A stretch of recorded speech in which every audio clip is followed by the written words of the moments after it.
Je m'appelle Thomas, j'ai 25 ans, et ma vie a basculé en un instant, un jour de pluie d'automne où le destin m'a fauché sans prévenir. Cet accident, une collision brutale sur une route déserte, aurait pu m'ôter la vie, mais au lieu de ça, il m'a plongé dans une obscurité profonde où j'ai cru perdre tout ce qui faisait de moi ce que j'étais.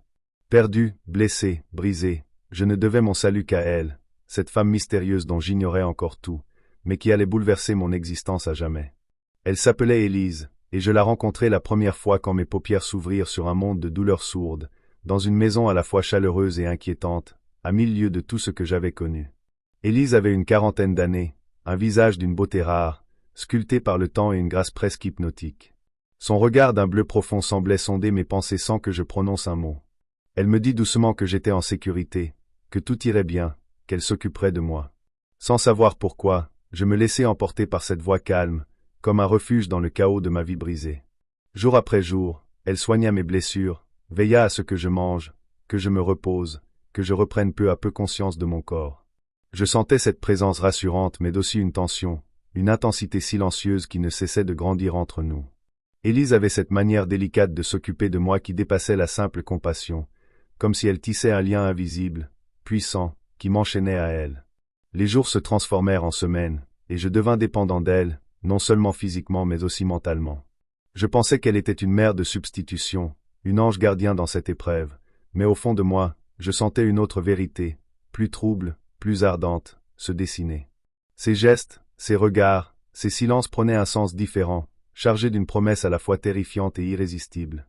Puis vint le jour où elle posa sa main sur ma joue d'une manière nouvelle, où ses lèvres frôlèrent les miennes sans que je ne puisse résister. Ce fut le commencement de ma possession, l'initiation à un monde dont je n'avais jamais soupçonné l'existence, fait d'une séduction enveloppante, presque vampirique. Élise ne se contentait pas de me sauver, elle voulait me conquérir, me posséder corps et âme, jusqu'à m'effacer pour se fondre en moi.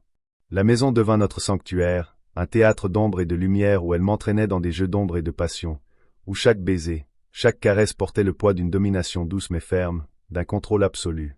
Elle connaissait mes faiblesses, mes peurs, mes désirs enfouis, et elle jouait avec eux comme un maître avec ses pièces d'échecs, me déstabilisant, me conquérant, me possédant encore plus.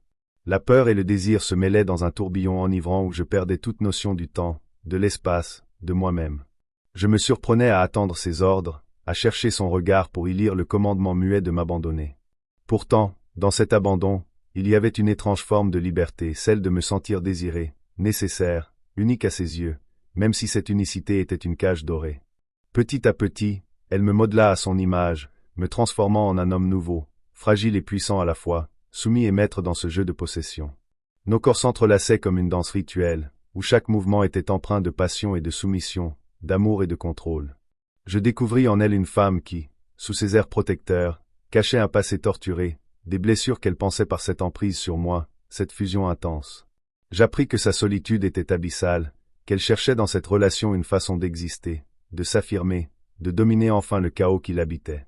Mais ce que je ne savais pas encore, c'est que cette possession allait au-delà de nos corps, qu'elle s'immiscerait dans mon esprit, ma volonté, mon identité.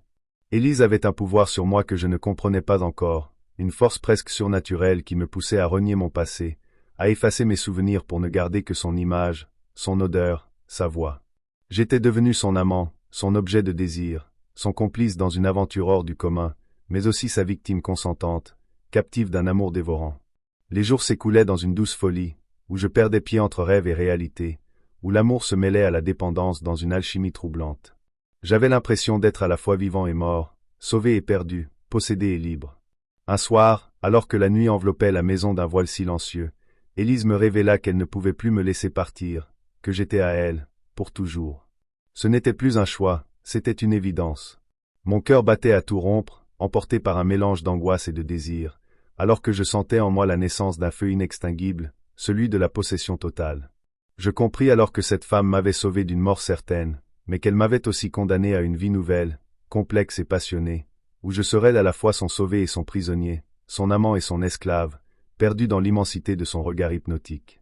Je ne pouvais plus imaginer une existence sans elle, car elle était devenue la part de moi-même que je ne connaissais pas encore, la flamme mystérieuse qui consumait mes certitudes, mon passé, mon avenir. Et dans cette fusion interdite, dans ce pacte silencieux entre deux âmes brisées, j'avais trouvé un sens, une raison d'être, même si cette raison était tissée d'ombre et de lumière, de douleur et de plaisir, d'amour et de possession.